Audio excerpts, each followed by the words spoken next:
Welcome to episode 2 of All About Design. And this week I'm joined by Debs. Actually, we've known each other over a decade, would you believe? And we worked together at Novo Interiors for about 3 or 4 years. Yep. But you're still very much involved because I go, "Can you help me, please?" and drag you in. And when we worked together, I think we were a bit of the Ant and Dec of the interior design world around here. I believe so, yeah. In that we look quite similar, especially when we've got our hair down, and we'd always end up dressing the same without even knowing. Today, actually, I was trying to put on a jumper this colour. I had to take it off because it just looked like we were children's TV presenters. Nobody really knew which one was which was fine. But yeah, so we've known each other a long time, worked together for several years, and she's a very good friend. And here she is. Oh, no, thank you for having me. You're welcome. Now tell us about you. I always loved art and design, and I sort of fought to get through doing GCSEs, A-levels, but then I went on to study 3D design, which I absolutely love because it's quite practical. You know, you're designing and making, especially things like ceramics was my passion. So that was at university. And then I went on to do new designers, and I was like exposed to all this amazing interiors. So after that, I actually got my first job in London, and that was for Insider Dealings, which is a small interior company, as an assistant, and that was it. I was off. I loved it. So a few different jobs popped up after that. So I worked for Zoffany, which was very exciting as well, a big company to go work for.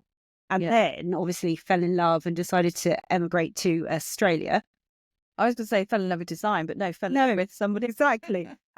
Which was amazing. When I was there, I realised that I wanted to get back into interiors. So I worked for a company called KA International, which was a company where everything was in-house and you worked from the products. But it was lovely to start because that put me on to meeting and working for Ascraft, which was just joy to work for. Yeah. And that's where everything exploded, because what I found in Australia, everybody was into colour because they were in these inviting and bright environments, but it was on a small scale. Okay. So things like, you know, plain walls, but you'd have fabrics and cushions. Colours was different because of the light, which I think you've talked about in the past as well. A little bit, but obviously over there you've got so much sunlight for so many hours of the day. So that's where it just took off, and I had an amazing career with them. And then obviously I came back to the UK, not sure what I was going to do. Yeah. And then we found each other. We did. Yeah. I mean, it was really fortunate because it's just so great to meet someone like you who's totally like-minded and passionate, I think the word is, about interior. Obsessed. Yeah. The word. So that was my little journey to get to where I am today. Brilliant. But I think it's in you, isn't it, really, interiors? I think so. We do get obsessed with it. And, you know, if we're trying to do our own rooms, it's really hard as a designer to make your own decisions, and we often go, "Debs, what do you think of this?" or "What, you know, am I going mad?" When it's so close to home, it is really hard to decide. It's much easier to do it for a client, I find. So yeah, I think it you see a vision for someone, but for us, we have so many ideas, and that's why it's probably good to do interiors, because these ideas can be given to schemes we can share. When it comes down to a client, you're reading them. It's about understanding them and taking out of them what they want, and delivering it. Yeah, well, that's a good thing when you get a brief and you really get to know the clients in the end. And a lot of the clients for Novo Interiors have come back for several years, for several projects now, and it's really lovely. They're like friends, and when they come along and say, "We're doing this area now and we just need your vision," and it's really nice actually to hear, because we've pushed a lot of them outside of their comfort zone before with big patterns, big colours, and they're coming back again because they love it. So, but yeah, you have to be a people person to be a designer. I think you have to, and I think you have to be able to listen to people, but pick up on the clues, because people don't understand sometimes what they like or what their design style is. And that's where it's almost being a little bit of a mystery solver for people. And that's why it's so exciting when we do an interior, pushing the boundaries. They need someone to hold their hands, which is absolutely right, because it's a big commitment and it's your home. I said it before, when people say, "I wouldn't have thought of that, but I love it." Yeah. You're like, "I hang up my tools, done my job." Done it. Yeah. Yeah, because the pub. That's why we're here. It's to help you achieve what you want. And they do have a vision, it's just they don't know how to even go about it. And like I said, for us, when we're doing our own houses, there's so much choice and we get so captivated by things. But I think it's important not to get caught up in trends, to know what you really love and what talks to you instead of just the trend. So the colour of the year's just come out, Pantone's Mocha Mousse. You know, you might like it. If you don't love it, I wouldn't plaster it all over your house. So No. it's making sure that we keep the design timeless, classical, modern, whatever they need, but it's got to last quite a few years. Actually, spending a lot of money, it has to be right.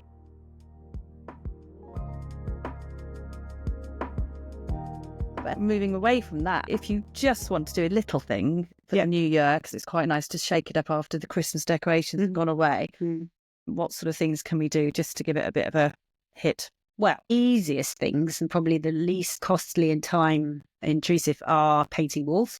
Yes. That's an easy fix. Changing light fixtures and cushions. Cushions. Which I absolutely love. I mean, that can transform a room. It definitely is. And you don't have to go, you know, through the roof with, you know, fancy high end. There's so many companies that do amazing designs, and it's just about choosing the right style for what you're looking for. Again, with cushions, I think you talked about this, a mood board. You can get completely confused when you go into shops. But if you see a style that you like in a magazine or whatever, I bet you they're different scales, they're different designs. The designs are different scales. There's all a balancing act, isn't there? And we do that a lot. We've had plans for cushions. Well, yeah, I think we've made a cushion schedule before, and it sounds so affected and so like, oh my God. But actually, because it's a schedule of something. So if you were going to put it into a building project, you'd have a schedule of what you're doing materials. So when you do have a cushion schedule and you show the client on a visual, what's that going to look like? You used to use iCat fabrics a lot in I love Australia. Great big prints, quite often on neutral background. But you might, with cushions, especially on a sofa, we try and do eclectic mixes of them, and also things that are not symmetrical. So you might have a big, you used to call it a Euro.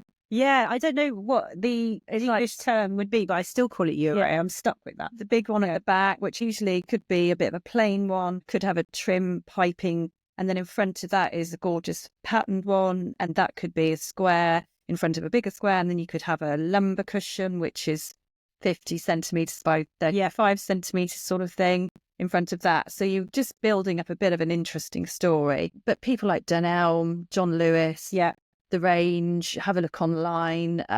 You know, there's so many companies.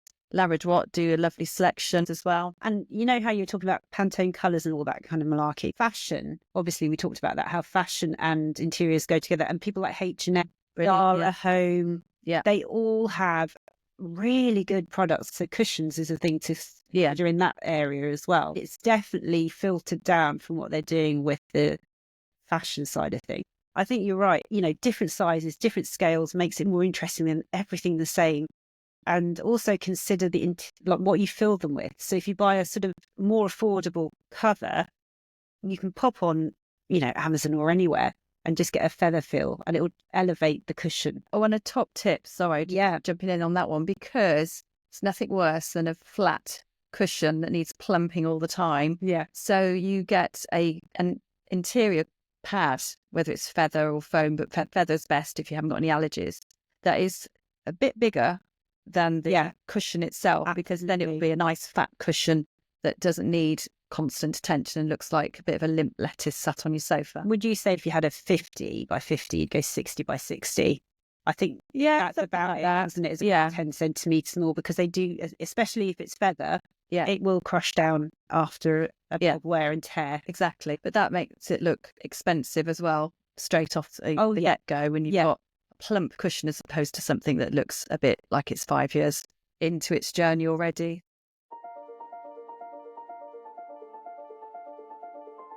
And another thing, we were going to talk about finding treasure. Now, my oldest son is a bit of a treasure hunter. I think when he's older, I've got him pegged as a Indiana Jones. But he loves metal detecting and magnet fishing, but he loves an antique shop. Oh, yes. Bit addicted. Antique shops or charity shops. Yeah, there's quite a lot around these days. But if you go in there and you're just looking for something, now we talked about making a trayscape in episode 1, but if you just want a few lovely bits and pieces to change your room around, but for minimal cost, it's lovely. to give these things a new life, isn't it? And you go into somewhere, we went into a Marie Curie one in our local village, didn't we? Decided to walk there. It was a hot day. Yeah. We thought we'll go for a nice walk.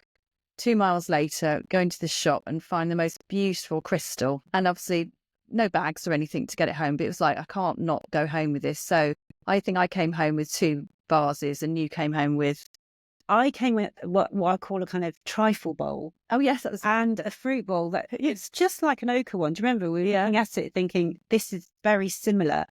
But they were beautiful. And they're about £8. And you know, if you were spending that on a new item, you wouldn't get crystal. No, not it at all. wouldn't be anything of that quality. And it's also recycling and you're helping charity. There's loads of good elements to it, but it's also the fun of find. Oh, I know. It's amazing. It's like, oh, I found a little gem, and it gives you a little kind of bit of a list. So it's good on all levels, I say. Especially the glass. I love the glass in there.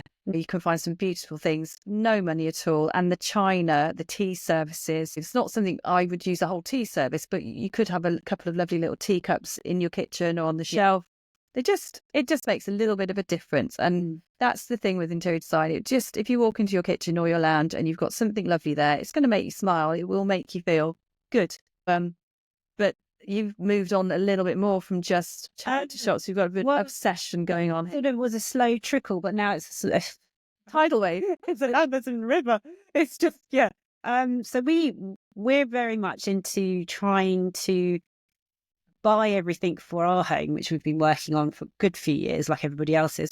And it would be recycle kind of aspect. But then what we found was we're buying things like beautiful dining tables that are solid mahogany with chairs for about £100. I know, and they are immense scale as well. So you've got an older home, your home's Victorian. Suits my house. I think that's everyone prejudges it as that it's always old stuff, but it isn't. I've seen so many contemporary pieces and, you know, even like beautiful high-end lamps from like Emily Todd Hunter and people like that on auction sites. Again, it's a kind of Aladdin's cave. You've got to know what you want and then look for it. And you wanted me to talk about a few things that I've learned along the way. I've got no experience of buying anything in auction. And it is a bit of a learning curve because you've got to, there are things you've got to look out for. So I've sort of gone through it in my head. And the first thing is where to look. Locally is the best if you've got auction houses, because you don't have to incur delivery costs as long as you can accommodate what you're buying. But if not, you can actually go on websites. But there is actually one brilliant website, which I will say to everyone, which is the Sale Room, because that covers all auctions houses in the UK. The Sale Room. The Sale Room, but we could put it on. Yeah, we'll put it on the... And what you do is you literally go in and you can keep an eye on things that are coming up. Or you can search by Sale Room. The Sale Room gives you access to all the auction houses, but you can actually look at local ones individually as well.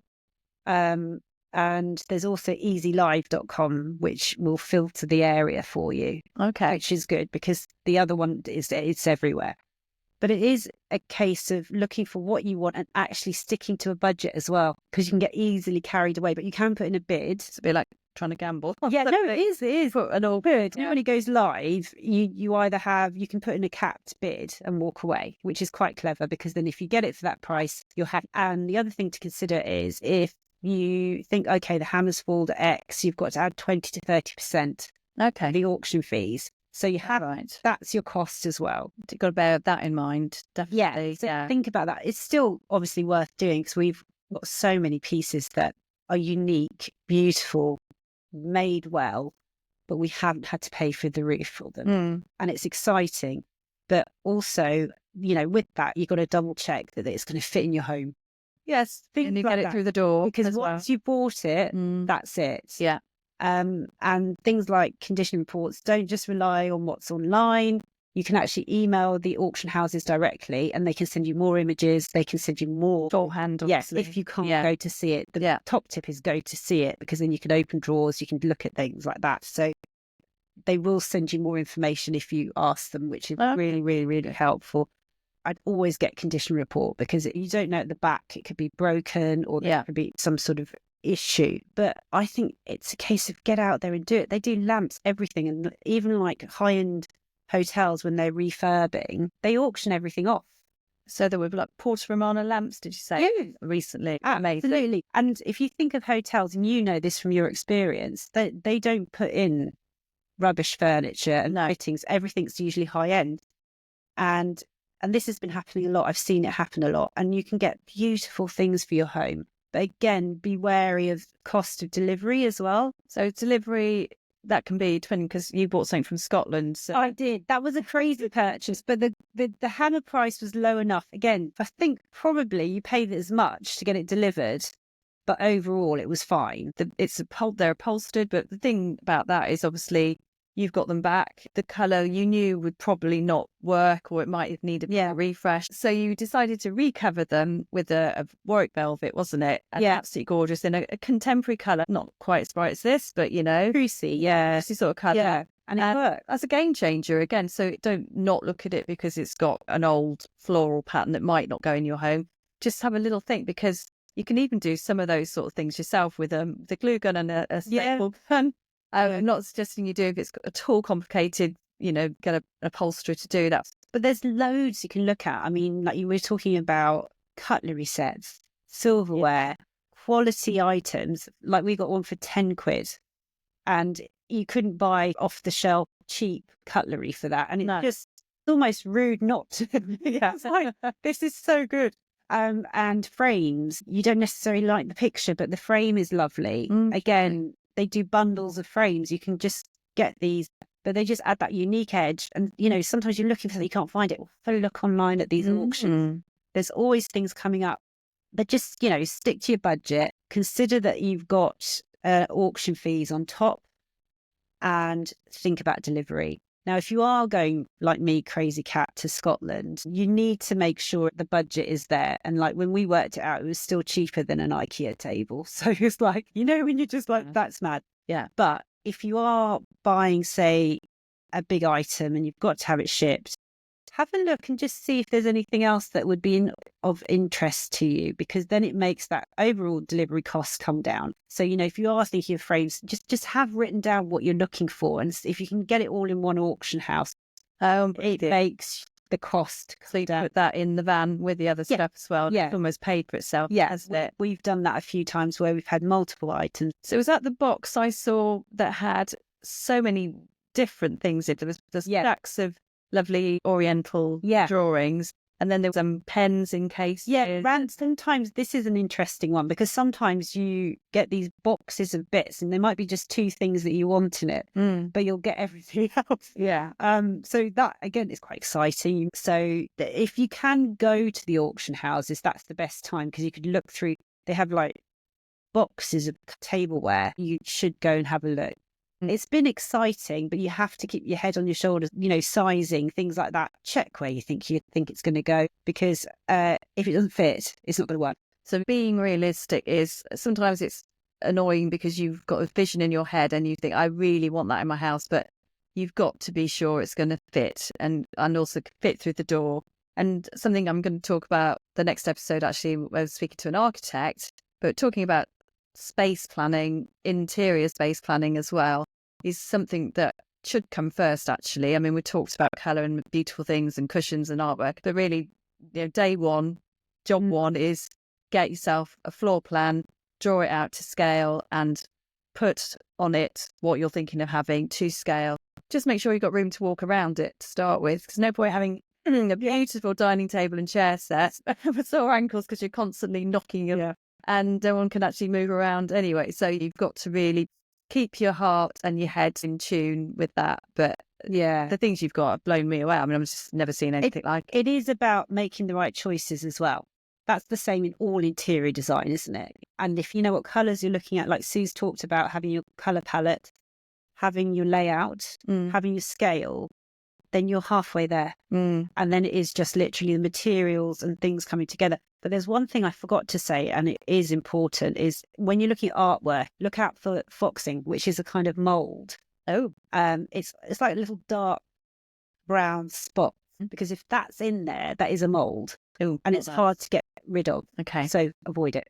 So that's why you need to go and see it. And you suppose you could see that on photographs. You can. But again, I would ask the auction house for as much information as you can. And And another thing to consider is you have only a few days to organise the Yeah. delivery. So get onto that really quickly. It can take a few days to get the quotes back. And then if you don't pick up after a certain time, you can incur storage fees. Fair enough, because I suppose they've got another auction coming, so you've got to get stuff out there. They'd recommend delivery companies.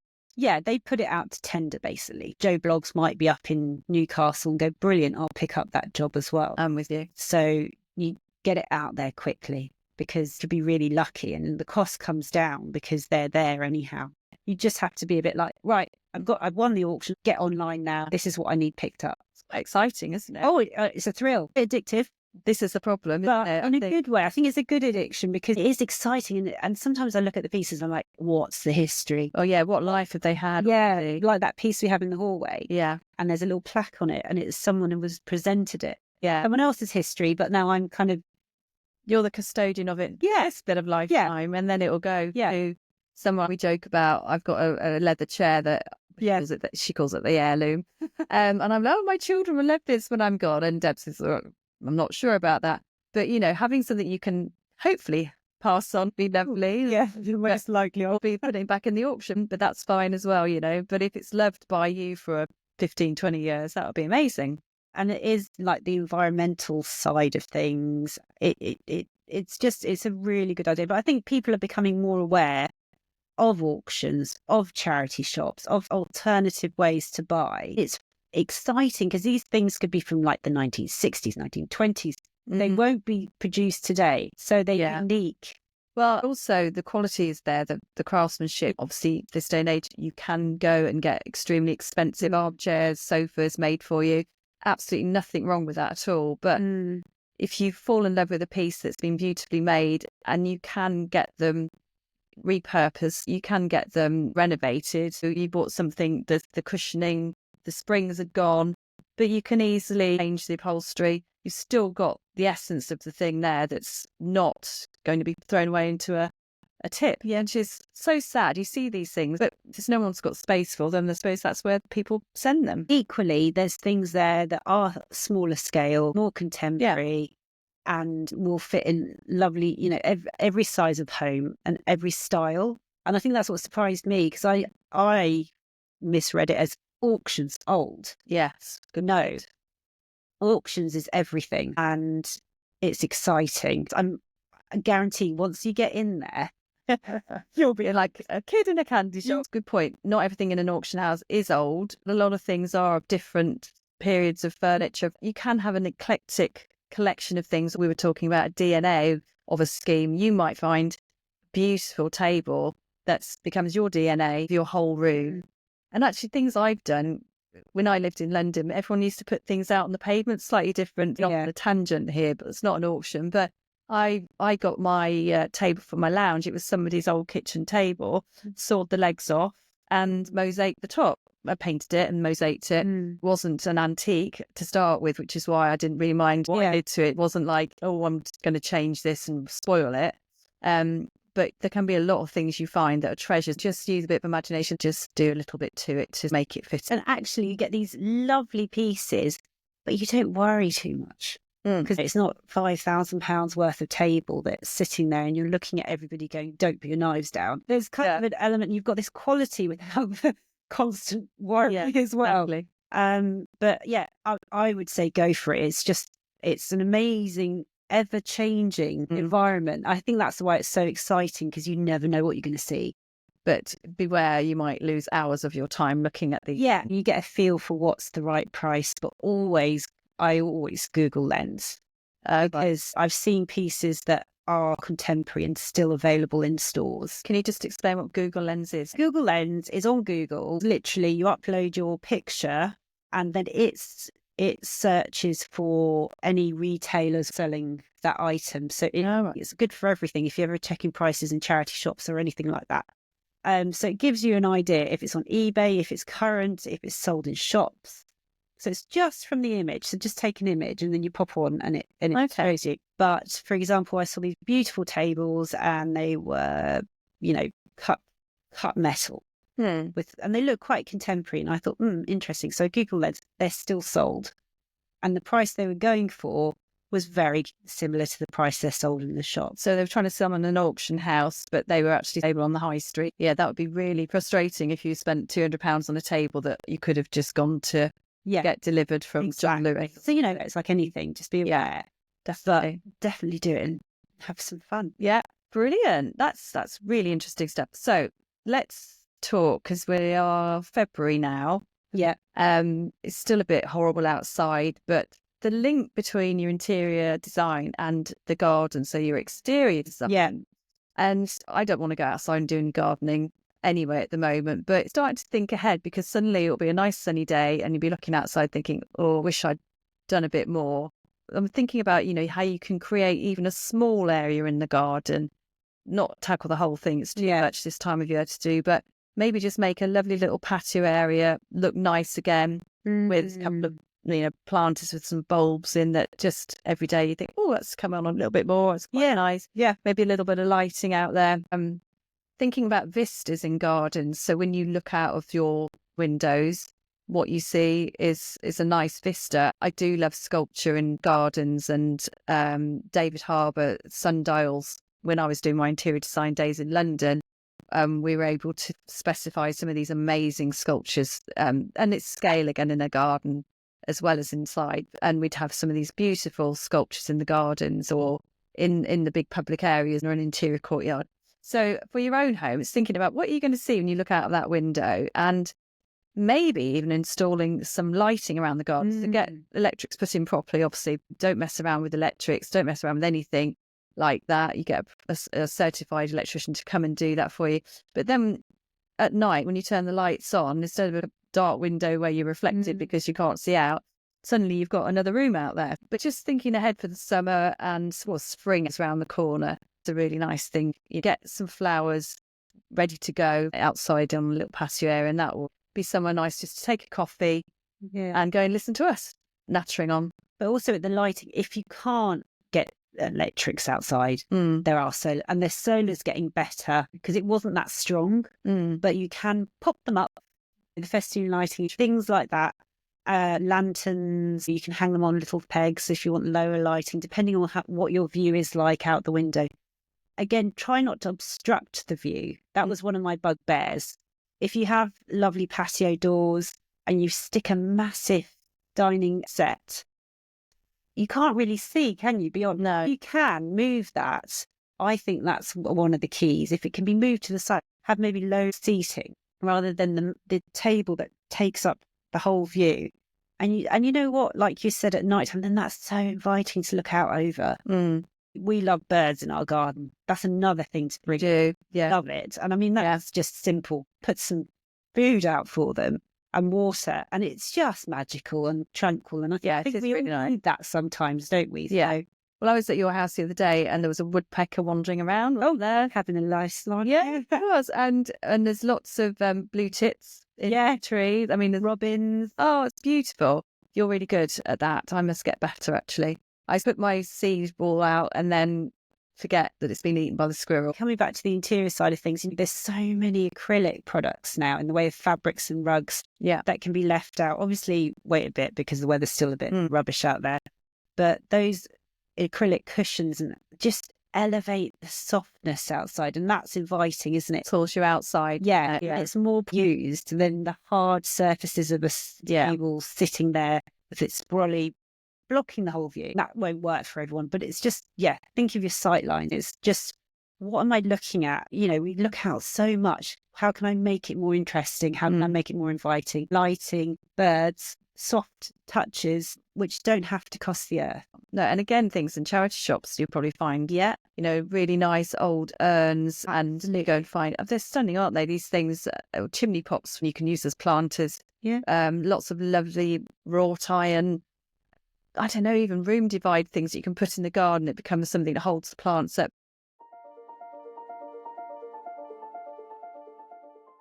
Something that plagues all of us. Yep, hands up. And recently also, design fatigue. You've done a big project.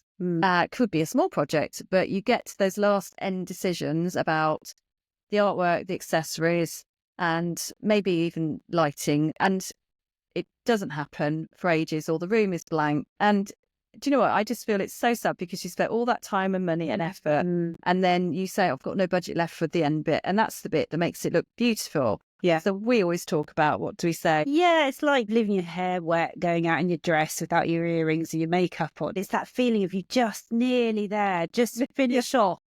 Yeah. And it does pick you up. It does make you feel, I don't know, it just makes you feel better, doesn't it? I suppose the message is, don't think that's the not important bit. Just because it's not structural, it's not the sofa, it's not the big things that you're going to give your headspace to. Go off to Home Sense, go off to Dunelm, have a look online, go to an auction house, go to an antique shop, buy some nice little bits and pieces or some bigger bits and pieces.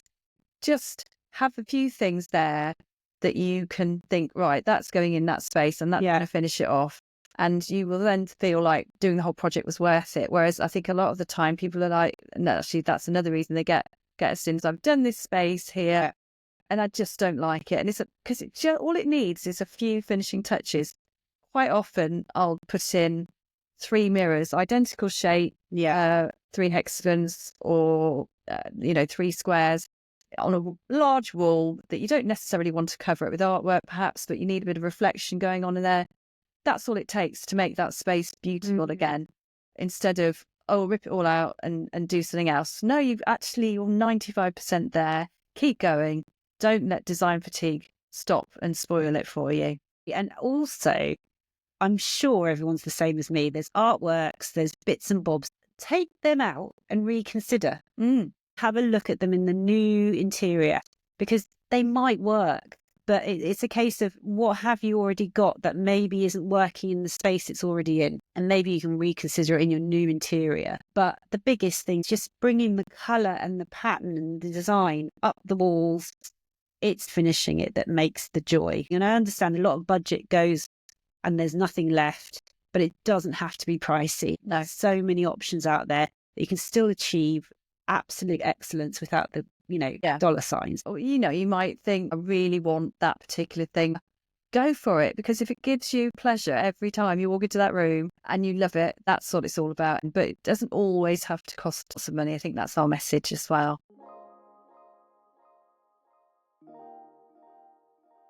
So we're going to talk about our makeover memos for this week. First of all, radiators. I suppose it's cold outside, so that'd be a good reason. People are saying if you have a white wall, it's fine to have a white radiator, but if you have a coloured wall, then a white radiator is a no-no. So I'm not 100% sure I agree, but what are your thoughts on that? Just longevity-wise, I think the white is the colour. It kind of goes with everything. But if you're ready to commit, there are some beautiful colours out there. And you can get them colour coordinated with RAL colours to any interior, which really is an impact, but you have to be committed. I think as well, it depends if you've got a period property as opposed to a more modern home from the last 20, 30 years. It's a little bit different. I think there's some beautiful period radiators out there. It's worth investing in if you've got a home that will take that look. Otherwise, one of my favourite things is to introduce, where possible, a radiator cabinet because they become almost like a piece of architecture in the room. So they aren't like a piece of furniture, and they're a great place to put a lamp, photographs, vase of flowers where you wouldn't normally have space to do that. And it just hides some quite ugly radiators. You just get them made from MDF. There's a lot off the shelf in your local DIY shop. You can find them to standard sizes. It's very easy to get them made to measure. Usually they're in MDF, and paint them whatever colour you want. But again, in a colour scheme where you have a white painted skirting and a white ceiling, there's nothing wrong with having a white radiator cabinet, I don't think, against a coloured wall. But you might decide, I'm going to go all in and colour drench that. So if you've got a red wall, you might want to do a red painted radiator cover. They just look really handsome. I think you're right. If you want to paint a radiator cover, that's a far better thing to have to change over time, because it's also adding an architectural feature, like you said, into a home maybe that doesn't have it. You know how we sometimes think, it lacks something, there's just plain walls. You can have loads of different finishes in the way of the inserts, like you can have metal. The grill. Yeah, absolutely. So it's an opportunity to add a structural element to the room. But painting that, yes, I would say go for it, because I think it's a much easier thing to change, whereas a radiator, it's not always very successful if you want to revert back to original colour. I remember seeing when I was growing up, people painted their radiators with an emulsion, and it looked horrible because it's not the right paint for a radiator. Obviously, radiators are metal. It needs to be a radiator paint, which they do sell. So make sure you don't just paint it with any old paint, because that will not work. I just think if you're not sure, radiator covers is the best idea because it's practical, Right. and it's also good for heating because they actually direct the heat out. Very true. So, you're stopping the heat rise up, especially if you've got high ceilings, and just being wasted into the space actually directs heat into the room, which is one of the functions of the radiator cover. So you measure where the valves are. They're the widest point where the pipes come up out of the floor or the wall. And then you allow about 50 millimeters either side. And there's also space on top. Check the actual requirements of, getting the heat circulating around. And obviously, you want to make sure that if you're trying to open a door and the radiator's right there, well, that won't be successful to put a cabinet in. But in a lot of other situations, it will be. Okay. Another makeover memo. Biophilic design is something you may or may not have heard of, and it is a driving force for me. Particularly, I love the way nature makes us feel, and bringing it into your homes is such a positive mood booster. It will make such a difference. It will enliven the room and it will energize the scheme. So to introduce some real or faux greenery. It really does work, Sue, because it softens the edges, doesn't it? It gives that next level of texture to the room. Not only that, if it's a real plant, it will filter the air quality for you. I think peace lilies are one of the best for doing that. So yeah, there's no end of positives to bringing plants into your home. If you are going away a lot or you just don't want that commitment, the faux plants these days are fantastic. They used to be horrible and I would run a mile from them. And now, half the time, you can't really tell the difference. Absolutely agree. I think there's so many benefits to having some faux plantage, and has even things like you have a dark corner. You're not going to stick a plant in that dark corner because it won't live. But if you get some beautiful silk plants or flowers, it brightens up that dark corner. Yes, they are a little bit expensive. Yeah, the good ones. But then if you work out how much a bunch of flowers is over time, exactly, it's actually quite a good investment. And there's lots of places where you can go in and they'll actually design a bouquet for you. Yeah. And they curate a bunch for you with the colours you need. The last quick makeover memo is just to look up in your home and think about your lampshades, because half the time we just stop seeing things. The quick makeover memo is have a look around, and just even a straight-sided drum pendant with a lovely contrast inside. There is so many out there, and I think everyone will agree, you change one thing sometimes and it makes such a difference. Yeah. And I think, things like lighting is absolutely key. And the other thing is consider the height of the pendant, too high or is it too low? Because if it's getting in the way, then you need to address it, because that will create a problem in the room. Yes, if you've got tall people hitting their head on it. Yeah, exactly. Not good. But if there's no tall people, but equally, you can bring a pendant down if it's over a table, or you can bring, the side pendants that become quite on trend for the side of each bed. Consider the pendant, the size of it, the scale. If it's too small, they just look a bit like an afterthought. So it's a quite easily way of updating very quickly. Well, thank you so much. Well, thanks for having me. Yeah, well, you're coming back, not letting you out. And next time we're talking to Nicola from the Little Architecture Company about how interior design and architecture works together. And if you're thinking about a big project, it's a good idea to get the interior designer and architect together at the start. There's so many little things that are built in that can't be changed when we come in at the end. Yeah.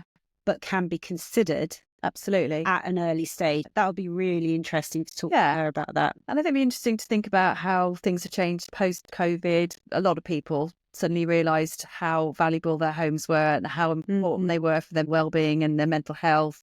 So if you've got an opportunity to go from scratch, there's so many details to consider. So if an interior designer and architect can make sure the space flows for your lifestyle, that's really important. So we'll be speaking to Nicola about all things interior design and architecture, and how they can work in tandem together. And if you have any interior design related questions that Debs and I can answer for you, we'd be delighted. So please email us at contact@allaboutdesign.online. So if there's anything that we've talked about today that you want more details on, or if you have any extra questions, do let us know. And we'll see you next time.